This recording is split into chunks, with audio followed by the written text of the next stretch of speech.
이런 어린 양과 함께 시온 산에 서 있는 14만 4천 명의 사람들의 모습을 보게 됩니다. 14만 4천이 누구를 가리키는지 하는 물음에 대해서는 여러 가지 견해가 있습니다만은 문자적으로 볼 수도 있고 상징적으로 볼 수도 있습니다. 근데 지금 말하는 신천지에서 14만 4천 명 그 안에 들어와야 된다, 등록해야 된다. 그래서 각 지파별로 스데반 지파, 스불론 지파, 이사갈 지파 이렇게 있잖아요. 도별로 시마다 이렇게 지파를 나누어서 14만 4천 명을 채우려고 애를 쓰잖아요. 채워야 주님이 오시니까. 그래서 경쟁을 붙이는 것을 보게 됩니다. 그건 순 가짜입니다. 그래서 어떤 지파는 다 채워졌는데 저 지파 좀 도와주라고 하면서 막 전도하게 하겠죠. 그렇게 보시면 안 돼요. 여기 보면은 뭐라고 되어 있으면 1절에 보시면 그와 함께 14만 4천이 있었는데 그들의 이마에는 어린 양의 이름과 그 아버지의 이름을 쓴 것이 있더라 이렇게 말하잖아요. 그 이마에 머리 한 까보세요. 안에 다 있는가? 표를 바코드를 받든지 이마에 안에 수술하고 한번 벗겨보자. 그 666 숫자 이마에 있는가? 보입니까 여러분? 거기 속지 마시기 바랍니다. 그거는 그 표를 받은 사람은 그 시대에 13장은 사단에게 속한 자를 이야기하는 것이고 그런 추종 세력의 특징들이 있잖아요. 14장은 14만 4천 명은 마지막 시대의 구속함을 입은 백성들, 하나님의 백성들을 상징하는 것이죠. 그들의 속한 자가 있죠. 마귀에게 속한 자가 있고 그리스도에게 속한 자가 있습니다.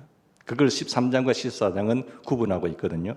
그러니까 14만 4천 명은 구약의 백성들, 구원받은 백성들, 신약의 구원받은 백성들, 그 사람들이 24장로를 표현했잖아요. 그리고 마지막 때는 이 모든 신약과 구약 시대에 또 마지막 환란의 때에 구속함을 입은 거룩한 하나님의 백성들 12 곱하기 12에서 144에서 이스라엘의 숫자가 많다라고 표현할 때 1000을 씁니다. 그래서 곱하기 1000을 하면 14만 4천 명이에요. 그러니까 마지막 시대에 구속함을 속량함을 받은 하나님의 거룩한 백성들을 상징할 때 14만 4천 명을 쓰고 있습니다. 근데 13장에 나타난 666자는 마귀의 표를 받은 사람, 인본적 세속주의자와 그리고 사단을 숭배하고 살아가고 그런 사람들을 상징할 때 그 마귀에게 속한 자 14만 4천 명은 그리스도에게 속한 자를 비교해서 말씀하고 있습니다. 그러니까 마지막 시대를 살아가는 구원받은 성도들을 14만 4천 명으로 상징하고 있다고 볼 때에 3절 말씀을 보실까요? 그들이 보좌 앞과 네 생물과 장로들 앞에서 새로운 노래를 부르니라고 하는데 14만 4천 명이 장로들과 구별되어 있음을 알게 되죠. 그러니까 요한계시록 4장에 나오는 24장로들을 신약 구약 전체의 모든 성도들을 상징한다고 하면 그렇다면 14만 4천 명을 24장로들과 같은 의미로 보기보다는 역사의 환란의 시대에 마지막 때에 구원을 받아서 하나님의 영광을 위해서 살아가게 될 성도들이다라고 보는 것이 합당한 견해입니다. 특별히 요한계시록 14장은 바로 앞장인 13장과 매우 관련이 되어 있습니다. 연결되어 있는데요. 두 장은 서로 대조적인 면을 우리가 살펴볼 수 있습니다. 13장에서 가장 중요한 이미지가 어떤 이미지였죠? 13장 짐승, 바다에서 나온 짐승 또 땅에서 올라온 짐승, 이 짐승의 이미지를 받을 수 있고요. 14장에서는 어린 양을 가장 중요한 이미지로 받을 수가 있어요. 그런가 하면은 그리고 13장은 우상 숭배라고 하는 죄악을 폭로하고 있죠. 이것이 바로 우상 숭배자야. 우상 숭배는 바로 이런 것이야. 라고 폭로하는 반면에 14장은 어린 양을 향한 경배하는 모습을 보여주고 있습니다. 그 어린 양 앞으로 모여서 보좌에 하나님에서 구원받은 하나님의 백성들이 하나님을 경배하고 찬양하는 장면이 묘사되어 있죠. 13장의 마지막에 보면 적그리스도를 추종하는 적그리스도에 속해 있다고 하는 표시로서 이 사람은 적그리스도의 추종자야, 적그리스도에게 속한 사람이야, 사단 숭배자야라고 찍은 표가 666이죠. 사람의 수라고 하는 것이죠. 도미티안 황제. 그러니까 그 당시에는 도미티안 황제 박해 시대이기 때문에 암호를 많이 썼어요. 그들은 말하면 들통나서 죽기 때문에 어떤 묵시문학적으로 이렇게 표현을 많이 했다는 사실입니다. 그걸 이마와 손에 표를 받는다 하는 바코드를 받는다든지 이런 게 이게 말짱 다 거짓말이라니까요. 여러분, 그러니까 어린 양을 향한 경배의 모습과 사단을 향한 경배의 모습이 나타나고 있고, 그러니까 666 마크나 14만 4천 명의 이 상징의 마크를 표현하는 것은 사단에게 속한 자, 그리스도에게 속한 자라고 보시면 됩니다. 14장 1절에 보시면 14만 4천 명 이마에 어린 양의 이름과 그 아버지 이름이 표시되어 있다고 했지요. 하나님께 속한 자들인 것을 나타내 주는 거예요. 아, 이 사람들은 하나님을 믿는 사람들이구나. 누가 제일 잘 알까요? 본인이 알고 하나님이 제일 잘 압니다. 하나님의 눈에 찍힌 사람들, 인침을 받은 사람들, 너는 내 것이야 라고 진정 구원함을 믿는, 입을 가지고 거짓말하는 자가 아니라 진정성 있게 고백하고 그분을 나의 삶의 구주와 주님으로 영접한 사람들, 하나님이 제일 잘 아세요. 그들의 이름이 하늘나라 생명책에 기록되어 있다는 사실이에요. 근데 마지막 때가 되면 하나님 나라의 생명책에 기록되지 않는 모든 사람들 다 사탄에게 경배한다라고 표현하고 있는 것이죠. 그래서 하나님께 속한 자들을 나타내 주는 것, 13장에 보면 중요한 단어 중에 하나가 뭡니까? 13장의 단어의 중요한 의미는, 단어는 거짓이라는 단어예요. 그러니까 사단을 용이라고 했잖아요. 용이라고 하는 것은 사단이고 마귀라, 그리고 천하를 꿰는 자다, 옛뱀이다, 이렇게 표현하고 있잖아요. 근데 바다에서 나온 짐승은 거짓말로 누구를 숭배하게 해요? 용을 숭배한다고 했잖아요. 그리고 용을 숭배하는 적그리스도다, 그리스도인 척하면서 적그리스도예요. 적그리스도를 반대해요.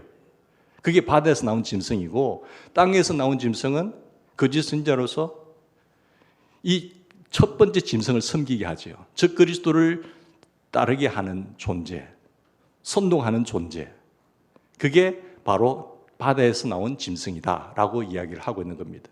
결국은 바다에서 나왔던, 땅에서 나왔던 이 짐승들은 누구를 경배하죠? 목표가 어디죠? 예수 그리스도 어린 양을 경배합니까? 아니지요. 사탄, 용을 경배하는 것입니다. 그러니까 용은 그 디아볼로스라고 헬라어에 번역하고 있는데, 사탄 마귀라고 하면서 그는 거짓말하는 자, 속이는 자, 이간질하는 자, 그리고 근거 없는 말로 중상모략하는 자, 이 말과 연결되어 있는 거예요. 이게 사탄이에요. 사탄이 주님께서 표현하기를 뭔가 하면은 말과 연결되어서 거짓의 압이라고 말을 하고 있는 겁니다. 그러니까 속에 있을 때는 모르지만 입으로 드러나는 소리를 들어보면 이게 사탄에게 속한 사람인지, 마귀에게 속한 사람인지, 그리스도에게 속한 사람인지 들통나는 거예요. 정체성이 드러난다는 사실이죠. 그러니까 본래 이름 자체가 그것이다라고 이야기를 하고 있는 것입니다. 근데 14장은 보면, 13장은 거짓이라고 하는 단어가 특징이고, 14장에서는 하나님께 속한, 그리스도에게 속한 사람들의 특징이 뭡니까? 진실을 말하는 사람들이에요. 그 어린 양 그리스도를 따라가는 사람들이에요. 목자를 제대로 알죠. 목자를 알고 양은 목자의 음성을 듣게 되어 있습니다. 그리고 목자를 따라가요. 근데 내 양이 아닌 양들은 목자를 따라오지 않습니다. 이리와 늑대이기 때문에 따라가지는 않아요. 근데 참된 양은 목자의 음성을 알고 목자도 그 양을 알아요. 왜? 내 양이니까. 그게 중요하다는 것이죠. 그러니까 이들에게 이루어진 놀라운 사건은 사실은 구속이란 속량함을 입은 사람들이다라고 표현하고 있죠. 근데 사실 13장에 17장에 나타난 것처럼 이 짐승의 말로는 어떻다고 했어요? 두 짐승이 다 잡히잖아요. 용과 함께 불못에 던져진다라고 표현을 하고 있습니다. 그러니까 이 사실을 알면 결국 21장, 22장은 하나님 나라의 새 땅, 새 하늘과 새 땅이고, 19장, 20장은 뭡니까? 예수 그리스도의 승리예요. 그러면 18장, 19장은 뭡니까? 17장, 18장은 바벨론의 멸망을 이야기하고 있잖아요. 그러니까 하나님께서 육신문학적 그 환란 속에서 이걸 보여준 이유는 결국 하나님 나라의 승리로 끝나는 것입니다. 이것을 알고 여러분들이 좌절하거나 두려워하거나 불안하지 말아라. 이미 하나님 나라는 하늘에서는 새하늘과 새 땅이 이루어졌습니다. 이루어질 것이 아니에요.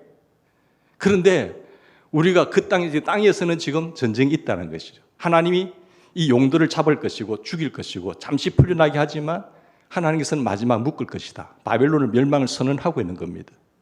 그렇지만 이 땅에 살면서도 예수 그리스도에 속한 사람들은 하나님이 지키시고 보호하시고 함께 하시는 거예요. 그게 인재앙에서도 마찬가지고, 나팔재앙은 불신자들을 치는 것이고, 그리고 대접재앙에 있어서는 사탄의 7년 환란 속에서 후 3년 반 속에서 그 상황 속에서도 징계를 하면서 하나님의 복음을 전하지만 그때도 회개하지 않고 안 믿는 사람도 있다는 거예요. 참 신기하지요. 그러다가 결국은 사단이 17장에 가면 멸망한다라는 사실, 바벨론의 멸망, 세상을 상징하고 있는 그 멸망의 모습을 이야기를 하고 있는 것입니다. 자, 그렇다고 하면 13장, 14장은 아주 놀라운 대조를 이루고 있는데요. 전체 내용 면에 보자면 13장은 즉 그리스도에게 속한 사람들, 즉 그리스도에게 속한 자들이 마지막에 어떻게 살아갈 것인가를 다루고 있잖아요. 그들은 용을 숭배하죠. 그리고 종교적인 성격을 띠면서 아주 뭐합니까? 하나님 이름을 회방하고 그리고 성도들을 핍박해요. 박해해요. 그리고 종교적 성격을 띠면서 속에는 용의 말을 하고 있잖아요. 사탄의 말을 하고 있잖아요. 가장에서 아주 이단들이나 이런 거 보면은 종교적 성격을 안 띠면은 모르잖아요. 그걸 띠면서 그 모습은 그렇게 오면서 속에는 노략질하는 일이에요. 본질이. 그러다가 인본주의적인 세력을 가지고 퍼뜨린 겁니다. 세속적 인본주의를 잘 추종하게 돼요. 이게 사단의 특징이에요. 오늘 14장은 뭘까요? 그러면 하나님 백성들, 속량함을 입은 하나님의 백성들은 누구냐? 그 특성에 대해서 초반부에 말씀을 하고 있는 것입니다. 마지막 시대 성도들이 어떤 자이어야 하는가? 세 가지로 오늘 말씀을 네 가지로 한번 생각해 보겠습니다. 첫 번째는 속량의 그 구속의 찬양을 부르는 자죠. 구원받은 하나님의 은혜에 감사해서 찬양을 부르는 자, 찬양하는 자. 마지막 시대를 살아가는 성도의 특성으로 14장에서 제시하는 것 첫 번째 강조점은 구속의 찬양을 부르는 자, 즉 새 노래를 부르는 사람들이에요. 어떤 사람이 부르는 그 노래를 부르면은 그 사람이 부르는 노래를 들어보면 그 사람의 됨됨이를 알 수 있습니다. 사람의 노래를 딱 한 부르면 당신 18번이 뭐냐 물어보면은 그 사람의 됨됨이를 알 수 있잖아요. 어떤 사람들의 노래를 보면 알 수 있는데 당신이 어떤 노래를 좋아하는지 한번 물어보세요. 나는 어떤 노래를 좋아하는가? 내 나이가 어때서? 이런 걸 좋아하네. 그걸 부르지만 하는 게 아니에요. 당신 18번이 뭐냐? 니나노냐? 아니면 세상 랩의 음악이냐? 그거예요. 교회를 수십 년 다니고도요, 18번과 하면 그런 게 나오는 사람이 있어요. 찬송가 하나는 암송도 하나 못하면서 복음성 하나 제대로 못 부르면서 그 세상의 노래를 얼마나 많이 들었으면, 얼마나 많이 불렀으면 그게 안 부르고도 나옵니까? 그렇잖아요? 그러니까 그 노래가 바로 당신의 사람됨을 보여주는 겁니다. 사람들은 많이 들으면 기억이 되잖아요. 아무리 기억력이 낮은 사람도. 그리고 많이 불러보면 그게 가사 없이도 보지 않고도, 악보 보지 않고도 부를 수가 있잖아요. 우리가 내가 하나님의 구원받은 속량함을 입은 백성이 내가 날마다 주 안에 있는 나에게 단 근심이 있으랴 십자가, 이게 그냥 흥얼흥얼 하는 거예요. 주님 한 주간도 삶 속에 함께 하신 것을 감사합니다. 매일매일 삶 속에서 찬양을 부르는 거예요. 그 두려움이 변하여 내 노래 되었고 전날의 한숨이 변하여 찬송이 되었네. 내 주님을 가까이 하려 하면 십자가 짐 같은 고생이지만 늘 주님을 찬송하면서 나가는, 이게 구원받은 하나님의 은혜를 알고 삶은 각박하고 살기 힘들지만 우리 주님의 보호하심과 지키심과 그 은혜를 감사하면 찬양을 할 수밖에 없는 거예요. 그게 혼자 하니까 재미없어서 같이 함께 모여서 거룩한 하나님의 백성들이 모여서 함께 모여서 찬양을 하는 겁니다. 그게 예배거든요. 전에도 말씀드린 바와 같이 최고의 은혜가 뭡니까? 여기서 뭐 와서 또 더 받을 은혜가 어디 있겠습니까? 하나님께서 나를 사랑하셔서 독자 하나밖에 없는 아들을 나를 위해서 내어주신 그 하나님의 사랑, 은혜라고 하는 그게 최고의 사랑이고 최고의 은혜잖아요. 이 은혜를 못 깨닫는 상태에서 하나님 돈 좀 더 벌게 해달라고, 내 몸 좀 고쳐달라고, 이게 목사님 말씀을 통해서 좀 은혜 받겠다고 해달라고, 그건 아주 수준 낮은 거예요. 하나님의 최고의 은혜는 야, 내가 너를 구원하기 위해서 내 아들 독자라도 너를 이렇게 아끼지 않았어. 십자가의 사랑입니다. 내가 너를 위해서 독자라도 아끼지 않고 내어줄 거면 무엇이 아까워서 내가 너에게 안 주겠느냐. 아들아, 십자가를 바라보면서 내 사랑을 생각해봐라. 그러니까 더 아들 은혜 생각하지 마시고 주님 감사하네요. 나 못 깨달았는데 하나님 나를 이렇게 사랑하신지 이제 알았어요. 주님, 나 내 거 아니잖아요. 내가 너를 지명하여 불렀는데 너는 내 것이라고 했잖아요. 주님, 내가 이 땅에 잠시 머무는 동안 뭘 해야 되지요? 그건 물어야지요. 그거 하려면 주님요, 이거 필요한데요. 하시면 도와주시면 안 돼요? 주님, 나 건강이 있어야 되는데 건강 이렇게 해서 못 하잖아요. 주님, 한번 만져주시면 되잖아요. 그렇게 하면 날마다 은혜스러운 거예요. 예? 무슨 더 좋은 소리를 듣기를 원하세요, 여러분? 그 은혜에 젖어 사는 우리가 되기를 바랍니다. 여러분의 가정에 찬양이 있기를 하십시오. 하루에 한 곡씩 찬양을 온 식구들 불러서 외쳐보세요. 어둠의 권세가요, 한 길로 왔다 일곱 길 도망갈 거예요. 병마가 떠나갈 거예요. 불안과 두려움이 사라질 거예요. 하나님이 임재하시고 하나님이 통치하시는 그곳에 어떻게 사탄이 역사하시겠어요? 그런데 매주 매일 은혜로 은혜 없이는 살 수 없는 우리가 한 번도 하나님을 찬양하지 않아요. 자, 마스크 이제 끼고 하셔도 찬양합시다. 그냥 웅얼웅얼 임재하신 주님을 높입니다.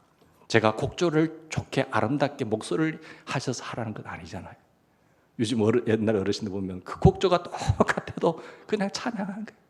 내 주를 가까이 하게 하면 음이 똑같다니까요. 우리 찬양대는 얼마나 곡조가 아름다워요. 그죠?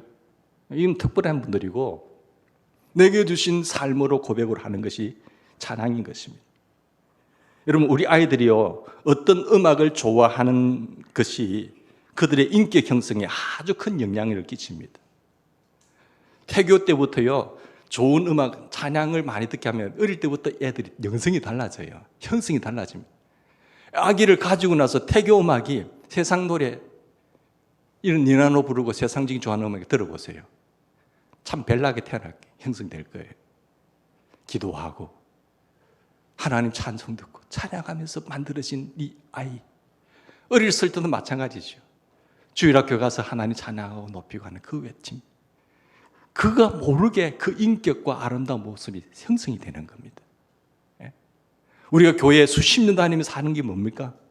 세상의 물을 다 벗기는 거 아니에요. 나를 구속하신 그 주님의 은혜를 감사하면서 늘 찬양하고 감사하는 내용을 따라서 자기도 모르게 그리스도를 닮아간다니까요. 그게 성령 충만이거든요. 성령 충만하면 뭡니까? 사랑과 희락과 화평과 오래 참음, 자비, 양성, 충성, 온유, 절제라는 이 성령의 열매가 주렁주렁 맺혀요. 이 같은 것을 금지할 법이 없습니다, 여러분. 아브라함 훌륭한 삶을 사셨죠. 요셉 위대한 믿음 가졌죠. 요셉도 마찬가지잖아요. 야곱도 위대해요. 그러나 그분들보다 더 위대한 능력의 삶을 살 수 있는 비결은 주님이 내 안에 오셨잖아요. 예? 주님이 내 안에 오셨는데 뭐 그런 사람들 추종합니까? 주님이 오셔서 내 안에 임재하시면 성령의 그분의 임재의 열매가 이 9가지로 드러나게 돼 있어요. 이게 성령의 사람이고 성령 충만하다는 증거가 그렇다니까요. 뭐 어떤 초월적인 그걸 미나이다 하시겠어요? 이 같은 것을 금지할 법이 없어요. 그래서 늘 주님을 바라보시고 늘 주님과 동행하시고 주님과 함께하는 삶 속에 나도 모르게 예수님 닮아가는 거죠. 사탄이 나를 들어와서 지배하려고 지배할 수가 없어요. 내 예수 그리스도를 생각하고 예수 그리스도를 바라보고 예수 그리스도만 사모하는데 그 누가 나를 넘어뜨릴 수가 있겠습니까? 오늘 본문에 보면 14만 4천이 부르는 노래를 어떻게 묘사하고 있지요? 3절에 보시면 그들이 보좌 앞에 네 생물과 장로들 앞에서 새 노래를 부른다 했어요. 이것은 뭐 우리가 날마다 새 노래를 부르라는 말은 아니거든요. 세상 사람들이 나 예수 믿어서 흉내는 낼 수 있겠죠. 찬송가 한 곡 부를 수 있겠죠. 그렇게 부르라는 말이 아니라 구원받지 못한 사람들이 찬송가를 배워서 믿는 사람들을 따라서는 할 수는 있습니다. 그러나 그것은 새 노래가 아니에요. 신앙의 고백이 없는 찬송 있잖아요. 그냥 대충 해서 부르는 찬송 있잖아요. 그 사람의 존재와 삶과는 아무런 관계가 없어요. 내 존재와 내 삶과 연결시키려면 곡조는 좀 안 맞아도 괜찮아요. 그것이 신앙 고백으로 드려져야 됩니다. 우리 찬양대의 가사가 하나하나 새겨보시면 얼마나 은혜스러운지 몰라요. 그 고백을 담고 내 신앙 고백으로 하나님을 앞에 높여 드릴 때, 곡조 있는 기도를 올려 드릴 때에, 그것을 내 마음에 담아서 내 삶에 담아서 옮겨 올려 드릴 때에 하나님이 얼마나 기뻐하시겠어요. 우리가 찬송가를 하나 부를 때도 마찬가지예요. 주님, 나 음정이 안 좋아요. 그렇지만 주님, 나의 고백이에요. 주님 아시지요? 나 주님 사랑해요. 주님 사랑한다니까요. 그러면서 한마디 하시면 되잖아요. 그건 안 하면서 여보 사랑해. 내 사랑하지? 이 경상도 말 잘 안 하니까. 사람에게도 사랑한다는 말하면 좋아해요. 사랑한다고. 우리 하나님 앞에 나의 영원한 신랑 되신 그분 앞에 고백 좀 해보시라니까요. 네? 우리 고백하시기를 주 이름으로 부탁드립니다. 고백하세요. 주님 사랑해요. 사랑합니다. 그게 새 노래거든요. 한 사람의 영적 상태를 진단할 수 있는 방법 중에 하나가 뭔지 아세요? 저 사람의 영적 상태는 어떤가? 그 사람의 삶 가운데 얼마만큼 찬양이 살아있느냐를 보시면 알 수 있어요. 죽어 있는 사람은 아예 찬양이 없고요. 영적인 상태가 병들어 있으면요, 찬양 못해요. 찬양이 딱 입 다물어진다니까요. 찬양이 은혜가 안 돼요. 감사가 나오질 않는다니까요. 그거는 심각한 병에 걸려 있는 겁니다. 그런데 내 영적 상태가 건강하면 늘 찬양하는 거예요. 나의 갈 길 다가도록 예수 인도하여. 그냥 크게 안 해도 자꾸 날 주님, 내 종 안에 있는 긍휼, 그 하나님을 송축하는 거죠. 흥얼흥얼 하면서. 여러분의 삶의 장소, 여러분의 가정, 내가 머무는 곳이 찬양의 물결로 덮으시기를 바랍니다. 참으로 하나님을 향한 깊은 애정과 신뢰가 있는 사람은 벌써 찬양하는 모습이 다르잖아요. 근데 다들 교회 다니면서 한 곡 부르라면 노래방에 가서 부르든지 18번곡 부르든지 그걸 부른다고. 14장의 첫물에 보십시다. 세상에서의 환난을 이기고 승리한 14만 4천의 모습을 보여주면서 그렇게 14만 4천의 모습을 묘사한 후에 2절에서는 무엇을 부각시키고 있죠 지금? 하나님께 속한 사람들은 이런 사람이라고 하면서 부각시키는 것이 뭔가 하면 굉장한 소리, 그것은 바로 14만 4천이 부르는 구원의 새 노래예요. 구원의 새 노래. 저들이 하늘 보좌를 향해서 많은 물소리처럼, 내성 소리처럼 우리의 소리로 와서 내게 들은 바 소리는 거무고 타는 살의 손과 같더라. 여기서 하나님을 송축하면요, 마귀는 하늘로 왔다 도망가요. 하나님이 큰 영광을 받으신다니까요. 이 엄청난 찬양은 요한계시록 7장에 나타난 것과 비슷하잖아요. 요한계시록 7장으로 돌아가 보면 14만 4천 명의 찬양 내용을 살펴보는데 그 7장 4절에 이런 말씀이 있어요. 8절까지 각 지파 중에서 숫자를 열간 다음에 9절 10절에 그 내용이 나오는데 큰 소리로 외쳐 가로되 구원하심이 보좌에 앉으신 우리 하나님과 어린 양에게 있도다. 그러면서 경배하여 이르되 아멘과 찬송과 영광과 지혜와 감사와 존귀와 권능을 받으시기에 합당하신 하나님 앞에 쭉 하면서 나와요. 다시 본문으로 돌아오면 14만 4천이 하늘나라에서 마지막 승리의 찬양을 부르는 노래 소리를 한번 들어보세요. 14장의 첫물에서 볼 수 있잖아요. 이 중요한 사실은 그들이 그 노래를 하늘나라 가서만 하는 것이 아니라는 겁니다. 내가 하나님의 구원의 은총을 입은 자라고 한다고 한다면, 내가 지옥 갈 백성이었는데 하나님의 택함을 입어서 하나님의 백성으로서 내가 하나님의 하늘의 시민권자로서 살아간다고 한다면, 내 안에 하나님의 나라가 이루어졌다고 한다면, 주님과 동행하고 주님의 다스림을 받는 자라고 한다면 그분을 찬양해야죠. 땅에 있을 때부터 부르기 시작하시요. 3절 보십시다. 그들이 보좌 내생물과 장로들 앞에서 새 노래를 부르니 땅에서 속량함을 받은 14만 4천인 밖에는 능히 이 노래를 배울 자가 없어요. 정말 구원함을 하나님을 받은 백성 외에는 이렇게 할 사람이 없다니까요. 그들은 이 노래를 속량함을 받은 그 순간부터 부르기 시작한 겁니다. 하늘나라 가지 않았지만 내가 그 은혜로서 내 존재감을 느끼고 내가 누구냐? 나는 하나님의 자녀지. 나는 하늘나라가 이루어진 하나님의 백성이지. 그분의 통치와 그분의 다스림을 받는 백성이지. 그때부터 이게 울려 퍼지는 거예요. 그런데 마지막 시대의 성도들의 모습 보시면서 보십시오. 특별히 찬양을 강조한 이유가 어땠을까요? 찬양을 강조한 이유가 악한 세대를 이길 수 있는 능력이 바로 어디 있다고요? 찬양에 있기 때문에 그렇습니다.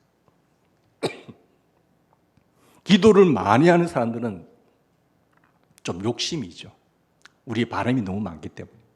근데 오히려 한 걸음 더 나가서 감사하고 찬양을 해버리는 거예요. 오, 나를 있게 하신 하나님, 나의 삶의 주가 되시는 그 하나님을 송축합니다. 김일성 수령동지, 김정은 이게 아니라 여호와 하나님, 나의 구원자 되신 왕 같은 하나님, 찬양과 영광을 받으시 합당하신 그분을 송축해 보세요. 만일 찬양의 참 능력을 안다고 한다면 찬양에 대한 우리의 태도가 달라질 수밖에 없을 거예요. 시편 149편 찬양의 능력을 가장 잘 보여주고 있습니다. 할렐루야, 새 노래로 여호와께 노래하며 성도의 모임 가운데서 찬양할지어다.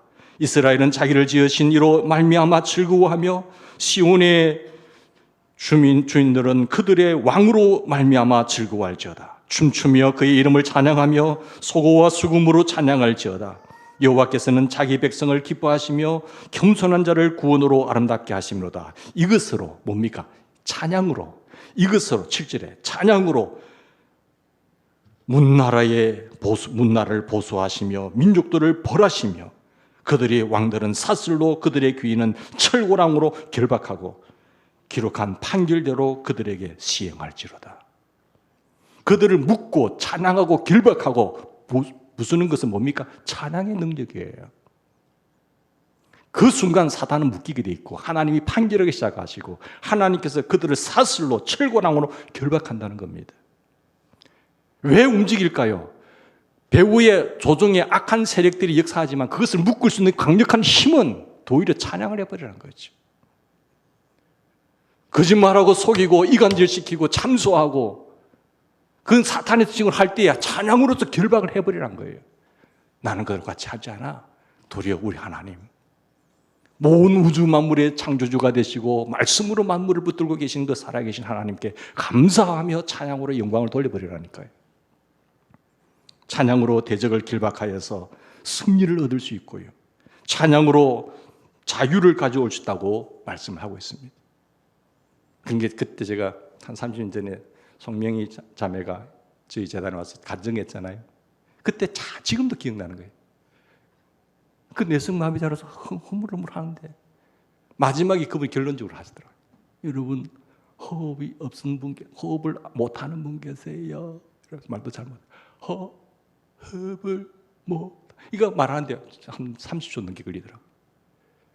호흡을 안 하는 분 계세요? 못하는 분 계세요? 그 죽은 거거든요. 호흡을 하신다면 호흡 있는 자마다 여호와를 찬양할지어다. 그게 아직도 저는 시작해져 있습니다. 내가 호흡을 하고 있는 동안 호흡 있는 자마다 여호와를 찬양할지어다. 저는 찬양을 하다가 복받은 은혜 받은 사람들 많이 보았습니다.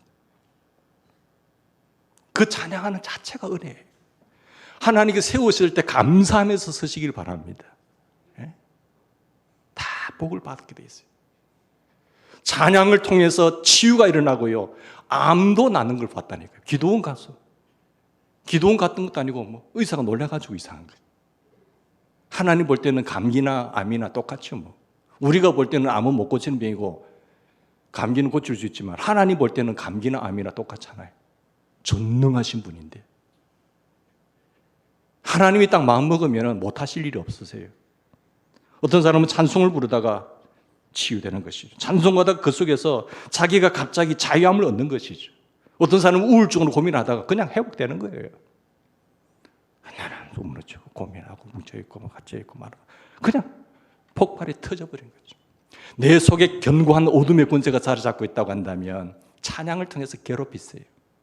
사탄의 견관질이 무너질 거예요. 원망과 불평과 있는 상황 속에 감사와 찬양으로 변화시키면 견딜 수 없이 떠나가 버립니다. 내 주님 예수 모신 곳이 그 어디나 하늘나라, 천국이 어디입니까? 네 안에 있느니라. 주님이 계신 곳이 천국 아니에요? 주님이 내 안에 왕노릇 하실 수 있도록, 주인으로 하시도록 만들으시라니까요. 이 땅에서 여러분 천국 하나님의 나라를 누리시기를 주님으로 축원합니다. 이제 죽으셔서 장소 이동해서 가는 거예요. 이미 하나님 나라는 임했다니까요. 영 계시록의 결정적인 그거 아니에요? 하나님의 지키심, 하나님의 보호하심, 환난 가운데서도 지키시리라. 그게 구속함을 입은 하나님의 백성들의 특징입니다. 또 특징이 뭘까요? 여기 보시면 4절 상반절 보십시다. 정절로 더럽히지 않는 자예요. 이 사람들은 여자와 더불어 더럽히지 아니하고 순결한 사람들이에요. 하나님의 백성들, 구원받은 하나님의 백성들은요, 여자로 더럽히지 않는 사람들입니다. 순결하다는 거예요. 여자분들 기분 나쁜 소리로 듣지 마시기 바랍니다. 죄송합니다만은. 그러나 요한계시록의 상징적 구조를 염두에 두고 이해하면은 무리가 없을 줄 압니다. 여기 보면 요한계시록에서 여자가 특별히 나쁜 의미로 쓰일 때 보면은요, 세상을 상징할 때, 세상 그리고 세속성을 상징하는 단어로 여자를 쓰고 있습니다. 요한계시록 17장에서 규명한 여자의 정체를 보실까요? 여자의 정체가 뭔지. 17장 1절에 보면 이런 말씀이 있어요. 또 7 대접을 가진 7 천사 중 하나가 와서 내게 말하여 이르되 이리 오라, 많은 물 위에 앉은 큰 음녀가 받을 심판을 네게 보이리라. 큰 음녀가 받을 심판, 세상 바벨론을 이야기하는 거예요. 그러니까 여자 중에서도 특별히 음녀를 말하고 있잖아요. 음녀는 바벨론, 즉 세상의 상징입니다. 5절에 보면 17장 5절에 하나님의 가치관과 대립하잖아요. 하나님의 가치관과 뜻을 따라오지 않아요. 사탄을 숭배해요. 사탄을 추종해요. 그리고 하나님의 가치관과 대립하면서 충돌하는 그 세속성을 상징할 때에 음녀를 쓰고 있단 말이에요. 그게 바벨론이거든요. 근데 6절을 보면 여자가 세상을 나타내는 것을 알 수 있습니다. 또 내가 보면 이 여자가 성도들의 피와 예수의 증인들의 피에 취한 자라. 얼마나 많이 괴롭혔으면 그 피를 마시고 취했습니까? 그러므로 여자로 더불어 더럽히지 않았다는 것은 뭡니까? 이 세상과 더불어 타협하지 않았다는 겁니다. 그게 그리스도인들이에요. 그리스도 안에 있는 사람들, 그리스도에게 속한 사람들이라는 것이죠. 세상에 살지만 세상의 더럽힘을 받지 않고 이 세대를 본받지 않습니다. 그게 그리스도인이에요. 예수를 그리스도라고 믿는 사람, 예수를 그리스도라고 믿는 사람이 그리스찬이잖아요. 크리스찬. 바울이 우리 그리스도인에게 준 중요한 경고 하나가 있잖아요. 그리스도인들에게 준 경고가 뭐죠? 너희는 이 세대를 본받지 말아라. 세상에 거대한 흐름이 그렇게 한다 할지라도, 그리고 가는 사람이 많다고 할지라도 그것은 멸망의 길이니까 너는 생명의 길, 좁은 문으로 들어가라는 거잖아요. 그런데 그게 왜 교회까지 밀고 들어옵니까? 예? 하나님의 백성들이 머물러야 할 그 장소에 하나님의 나라의 가치관으로서 다르다는 것을 심어줘야 되는데 같이 흘러가 버리는 것이 우리 향한 경고 아니겠어요? 야고보서 4장 4절에 보면요, 더 중요한 말을 합니다. 세상을 사랑하는 사람은, 세상을 사랑한 자는 하나님과 원수됨을 알지 못하느냐. 하나님과 원수되기로 작정한 사람들이에요. 그게 사탄이거든요. 누구냐? 세상을 사랑하는 거예요. 가늠하는 여자들이라고 불렀습니다. 가늠하는 여자들이여, 세상과 벗된 것이 하나님의 원수임을 알지 못하느냐. 우리가 교회 다니면서요, 주님 믿으면서 세상을 짝하고 세상을 하고 하는 건 영적 간음이에요. 영적으로 간음하는 사람들은 하나님과 원수가 됩니다. 그건 하나님에 속한 사람이 아니에요. 특징 중에 아니거든요. 주님만 사랑해야 할 우리가, 나의 신랑 되신 예수님을만 사랑해야 될 우리가 세상을 사랑하면 그것이 간음이라는 것이 간음. 나의 신랑, 나의 소망, 나의 생명, 나의 길, 나의 진리 되신 예수님, 예수 그리스도를 내가 중심에 두지 않고 그분을 사모하지 않고 그분을 생각하지 않고 그분과 동행하지 않고 그분을 바라보지 않고 하면은, 다른 것을 더 사랑하면 그것이 바로 성도의 순결을 잃어버리는 영적 간음이라는 사실을 명확하게 못 받고 있는 겁니다. 죄송하지만 사랑하는 여러분, 그리스도인이 순결을 잃어버리면 어떻게 된 줄 아세요? 쓸모없는 자가 됩니다. 소금이 되라가 아니라 소금이 그 맛을 잃어버리면, 소금이니 빛이니 맛을 잃어버리면 세상에 반드시 짓밟히게 되어 있어요. 그래서 우리가 그리스도인으로서 이 세상에 기여할 수 있는 가장 놀라운 근거가 뭡니까? 하나님의 백성으로 살아가면서 이 세상에 우리가 기여할 수 있는 근거는 바로 우리가 세상과 다르다는 특징이에요. 그것이 가장 세상에 기여할 수 있는 겁니다. 그러니까 세상에 비위를 맞춰주기 위해서 기분 나쁘지 않게 해서 같이 더불어 살아간다고요? 순 거짓말입니다. 자기 이익과 자기 욕심 때문에 그러는 거예요. 세상 사람들도 그걸 우리에게 요구하지 않습니다. 세상 사람들도 우리가 크리스찬이라고 한다면 다르기를 원하는 거예요. 세상과 똑같으면 세상에 무슨 기여를 하겠습니까? 세상과 다르다는 것, 그것이 그리스도인에 된 정체성이고 독특성이잖아요. 그래서 우리 그리스도인들은 세상을 따라가려고 해서는 절대 안 됩니다. 사단의 666의 그것이 세속적 인문주의라고 했잖아요. 그게 사탄의 표예요. 오히려 하나님이 주신 그 가치관을 가지고 세상 사람들에게 충격을 줘야 됩니다. 그리고 그들은 우리를 보고 변화되어야 되죠. 변화를 시켜서 세상에 동화되지 않고 정절을 지키는 자, 그것이 하나님이 기대하시는 말세의 성도들의 모습이라는 거 사실이에요. 그리고 이 사람들은요, 4절 말씀 보시죠. 주님을 인도를 따르는 사람들이잖아요. 보면 구속의 찬양을 부르면서 정절을 더럽히지 않고 누구를 따라가지요? 세상을 따라가는 것이 아니라 세 번째, 주님의 인도를 따르는 사람들이에요. 그게 말세에 구원받은 하나님의 백성들의 특징입니다. 나머지는 그렇지 않으면 다 배교하고 배신하고 세속화돼 버립니다. 입술로는 그렇게 말하지만 진정성이 없는 그 거짓말인 거예요. 그걸 심각하게 생각하셔야 됩니다. 이런 4절 하반절 볼까요? 어린 양이 어디로 인도하든지 뭐합니까? 따라가잖아요. 예수님께서 어디로 인도하든지 따라가는 자, 얼마나 아름다운 표현입니까? 갈 바를 알지 못하나 주님 말씀하신 대로 걸어갔던 아브라함처럼 어디야라고 목표를 몰라 하더라도 주님 가라고 하니까 주님 따라가는 거예요. 주님을 신뢰하기 때문에, 하나님의 말씀을 신뢰하기 때문에 그 말씀대로 따라가는 거예요. 그게 그리스도인이거든요. 그리스도인이 된 다음에 우리의 삶 속에 일어나는 크다란 변화 중에 하나는 전처럼 나의 뜻대로 결정하는 것이 아니라 하나님의 뜻이 무엇인가를 고민하면서 결정하는 거예요. 그렇게 하나님이 인도하는 것을 경험하는 것. 그래서 바울 사도는 우리가 성도된 가장 강력한 증거가 무엇이냐? 그 가운데 하나가 하나님의 인도를 받는 자라고 이야기를 합니다. 무릇 하나님의 영으로 인도함을 받는 그들은 곧 하나님의 아들들이라. 그런데 목자를 알지도 못하고 목자의 음성을 듣지도 않고 목자를 따라가지도 않는 것은 뭐예요? 사탄의 자식들이죠.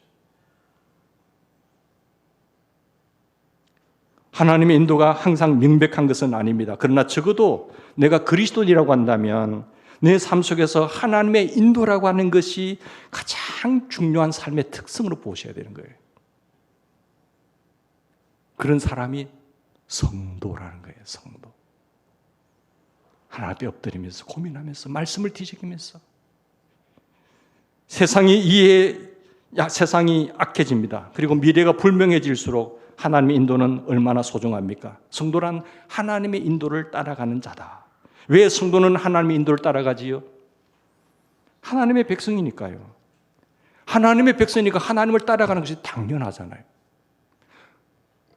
그런데 마귀를 따라간다고요? 그건 하나님께 속하지 않았다는 증거거든요. 4절 하반절 볼까요? 어린 양이 어디로 인도하든지 따라가는 자며 사람 가운데서 속량함을 받아 그리고 처음 익은 열매로 하나님과 어린 양에게 속한 자들, 하나님과 어린 양에게 속한 자들이기 때문에 따라가는 거지. 처음 익은 열매는 하나님께 바쳐진 열매입니다. 그리고 그러므로 하나님의 소유지요. 성도는 하나님의 것이기 때문에 내가 너를 피로 값주고 샀기 때문에 넌 내 것이야. 하나님의 소유예요. 하나님의 소유이기 때문에 하나님을 따라가는 것입니다. 그래서 나를 이끄시는 대로 따라가는 것이 마지막 성도의 특징이라는 거죠. 마지막으로 확신을 가지고 있는 사람이에요. 5절 말씀 볼까요? 그 입에 뭐가 없고요? 거짓말이 없고요. 흠이 없는 자들이 했어요. 입에 거짓말이 없다는 것은 뭡니까? 진실하다는 것이잖아요. 그리고 흠이 없다는 것은 뭡니까? 행위가 깨끗하다는 거예요. 표리부동하지 않은 거죠. 흠이 없다, 행동하는 면에 있어서 그렇다는 거잖아요. 말과 행동에 부끄러움이 없는 거죠. 은행일치를 말하는 겁니다. 말은 이래놓고 행동은 엉뚱하게 하는 것. 진리 그대로 살아가는 것. 표리가 부동하지 않게 살아가는 것. 확신 있게 살아간다는 의미가 마지막 성도들의 특징이에요. 여러분 이걸 지켜낼 수 있습니까? 조금 내 편하게 살기 위해서 1년 좀 더 살기 위해서 타협하시겠습니까? 주님 팔아먹겠습니까? 배교하고 배신하는 사람이 많아질지라도 하나님의 백성들은 절대로 그렇게 하지 않습니다. 우리의 정체성을 보여주면서 지키면서 사단을 쫓아가는 멸망의 길로 가는 자가 아니라 우리는 예수 안에서 주님만 따라가고 주님의 보호와 주님의 인도하심과 주님의 지키심과 주님과 함께하면서 동행하면서 저 천성을 향하여 달려가는 우리 하나님의 그리스도 용사들이 되기를 주의 이름으로 축원합니다. 같이 기도하십시다.